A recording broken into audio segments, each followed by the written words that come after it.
പാട്ട് പാടാൻ അറിയാം. അതിനത് ചിരിക്കണത്? ഞാൻ കോമ്പറ്റീഷനൊക്കെ ഫസ്റ്റ് വാങ്ങിച്ചിട്ടുണ്ട്. ഞാൻ ചോദിച്ചാ? ഇല്ല. ഏത് പാട്ടാ പാടാ? മലയാളം വേണോ, ഹിന്ദി വേണോ, തമിഴ് വേണോ? ഇതെന്ത് കാസ്റ്റ്? മലയാളം മതി. പാടാം. താഴെ വേണോ, മോളി വേണോ? പിച്ചേ. മൊത്തത്തിൽ വേണ്ടി വരും അവൻ പറഞ്ഞേ.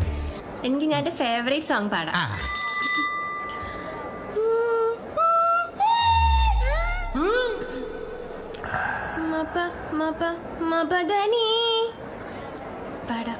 പാടാവേ. പാടിക്കോ. രാത്രി ശുഭരാത്രി, ഇനി എന്നും ശിവരാത്രി, ജന്മം പുനർജന്മം ഇവളെ